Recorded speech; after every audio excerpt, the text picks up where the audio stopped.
Welcome नाज़रीन, मुझे join किया है बैनुल अक़वामी माहिर हैं, इंटरनेशनल अफेयर्स के एकेडमिक हैं, कॉलमनिस्ट हैं, तज्जिया निगार हैं पाकिस्तान के और इस खित्ते के मोहतरम जनाब ब्रिगेडियर रिटायर्ड तारिक खलील साहब मेरे साथ हैं। सर, मैं आपको वेलकम करता हूं अपने शो में।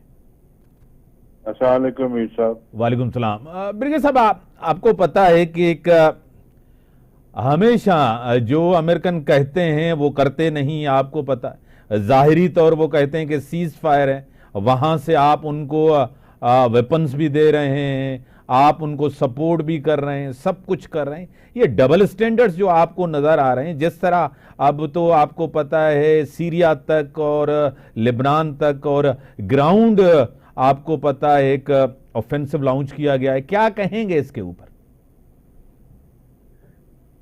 बिस्मिल्लाहिर्रहमानिर्रहीम। साहब, हम पहले 2-3 प्रोग्राम में ये बात बड़ी क्लियर कर चुके हैं सही कि मिडिल ईस्ट की जो जंग हो रही है वो कोई गजा की जंग नहीं है। Gaza was just a catalyst to create an environment for a greater operations, और वो आपने देखा है ग्रेजुअली वो गजा से फैलता गया, फिर ऑक्युपाइड टेरिटरीज की तरफ चला गया, फिर वेस्टर्न जोन ऑफ गजा उसका कंट्रोल, उसको डिस्ट्रॉय किया गया। फिर उसके बाद आप देखिएगा अब लेबनान में हिजबुल्लाह के ऊपर शुरू हो गए और उसकी जो डैमेजेस हुए वो सबको पता है, इट इज स्टोरी। तो दूसरी तरफ यमन के ऊपर अब प्रॉपर अटैक हुए, 2 उनकी बंदरगाहों पे अटैक हुआ, उसके अलावा उनके सिटीज पे मिसाइल फायर हुए। इसी तरीके से सीरिया में है, और ईरानियन जो है उनको भी टारगेट किया जा रहा है। तो ये है, अब तो it is no more local war, it is regional नहीं, मैं कहूँगा इट इज बियॉन्ड रीजन, और इट इज द एजेंडा। आपको याद होगा हमने कहा था कि अमेरिका का जो हमेशा स्ट्रेटेजिक प्लान रहा है वो है to solve the problem by force, and they have to face. अभी देखिए इलेक्शन आ रहे हैं अमेरिका में, they have to face the voters. So उन्होंने, जब तक ये इलेक्शन नहीं होता, you will see a very soft face of America, but underneath the decisions are being made by the Pentagon and the State Department and the military establishment जो भी उनकी है, they are making all the decisions. So मेरी अपनी assessment में 3 चीजें होने वाली हैं। सही। The ground operation लेबनान में accelerate होगा और उसमें बड़ी killing भी होगी, unless until कोई थर्ड पावर उसको चेक कर जाए। तो मुझे तो नजर नहीं आ रहा, ना कोई टर्की की तरफ से कोई ऐसा अभी तक आया है, ना कोई रशिया की तरफ से आया है, ना कोई चाइना की तरफ से आया है।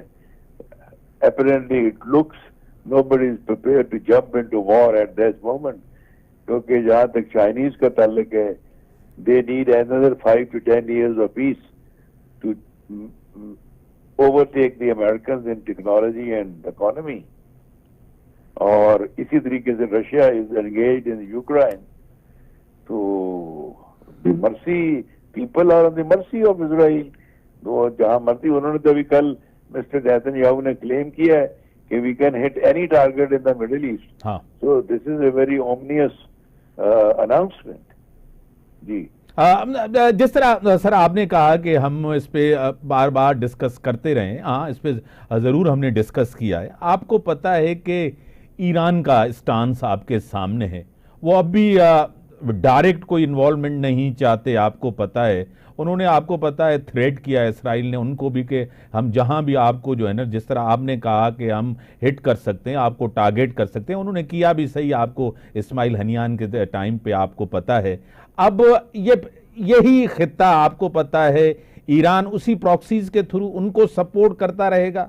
हिजबुल्लाह, मैं समझता हूं Hezbollah is not Hamas, Hezbollah organized है, डिसिप्लिन्ड है, और उसको पावर है, बहुत ही सपोर्ट है। आपको पता है 2006 में भी, इससे पहले भी हमास का आपको पता है बानी लीडर यासीन साहब, उसको भी इसी तरह एसिसिनेट हुआ था, किलिंग हुई थी। इसी तरह हिजबुल्लाह के रहनुमा भी उनकी भी डेथ होती रही है। लेकिन हर दफा जो है ना एक बड़ी कुव्वत के साथ वापस आते हैं। और आपको पता है 7 अक्टूबर आपके सामने है।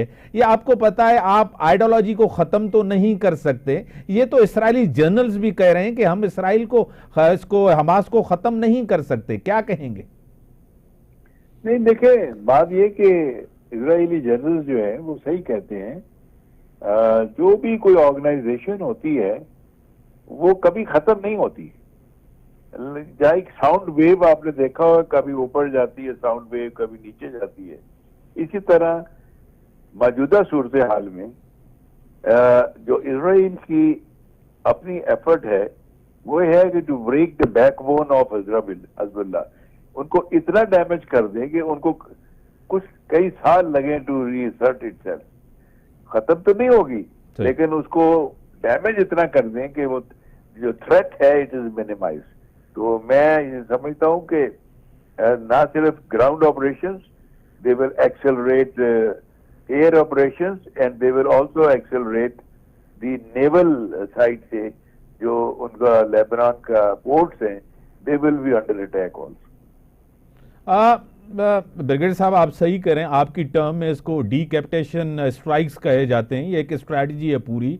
जिस तरह के 20-25 साल फिर एक ऑर्गेनाइजेशन को टाइम लगे फिर एक मजबूत बनने के लिए, ये इसी तरह जो है ना ये होता रहा है तारीख में। इसी तरह अलकायदा भी थी, आपको पता है किसी दौर में। फिर अलकायदा आपको पता है जिस तरह वो कन्वर्ट हुई आईएसएस में, वो भी आपके सामने। फिर आईएसएस को खत्म करने के लिए आपको पता है कि ग्राउंड में जाना पड़ा। अमेरिकन को, आपको पता है सीरिया को, इराक को एक बड़ी सपोर्ट करनी पड़ी, जब जाके आईएसएस को जिस तरह खत्म किया गया है। ये अब आप जिस तरह कह रहे हैं कि इलेक्शन से पहले, यानी कि अभी तो अमेरिकन चुप हैं, खामोश हैं, ऑप्टिक्स ऐसे हैं, ऑप्टिक्स दे रहे हैं, ऑप्टिक्स की बात कर रहे हैं कि जिस तरह अरब वोटर है अमेरिका के अंदर, उसको जो है ना नाराज नहीं करना। क्या कहेंगे? देखिए, आपने सही असेसमेंट की है इसकी। देखिए, पहली बात तो ये है कि जो ऑप्टिक्स है वो बड़ा इंपॉर्टेंट है अमेरिकन के लिए, सही, अप टू इलेक्शंस। उसके बाद जो स्ट्रेटजी अनफोल्ड होगी वो फरवरी मार्च में होगी, उससे पहले नहीं होगी। और दूसरी बात यह है कि there is a lot of tension in America vis a vis these elections, क्योंकि वहां भी बहुत पोलराइजेशन हो चुकी है। सही। और अभी उन्होंने एक कानून पास किया है कांग्रेस में, जिसको वो कहते हैं दी कॉन्टिन्यूटी लॉ। आई होप आपने ये सुना है। सही, हाँ। कॉन्टिन्यूटी लॉ इज कि अगर 100 या उससे ज्यादा senators, congressman are killed, there is nobody to operate the government, then उनका एक ऑल्टरनेट अरेंजमेंट है एंड एक army four star general is nominated to run the government. So that sort of a polarization is there. और वहां पे काफी खतरा है कि इलेक्शन के बाद एक दूसरी पार्टी उस इलेक्शन की वैलिडिटी को मानती है या नहीं मानती है, और सूरत हाल क्या होती है। So the things are very very fluid and flexible. कोई समझ नहीं आती किसी को कि किस डायरेक्शन में जाएंगे।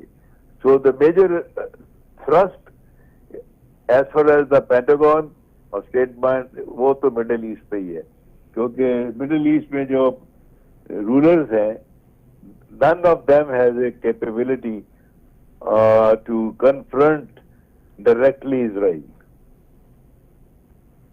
ब्रिगेडियर साहब, आपको पता है कि ट्रंप की जो पॉलिसी है या स्टांस है वो एंटायर एस्टेब्लिशमेंट है, एंटायर डीप स्टेट है। आपको पता है कामला हैरिस प्रो एस्टेब्लिशमेंट है, प्रो डीप स्टेट है। क्या कहेंगे?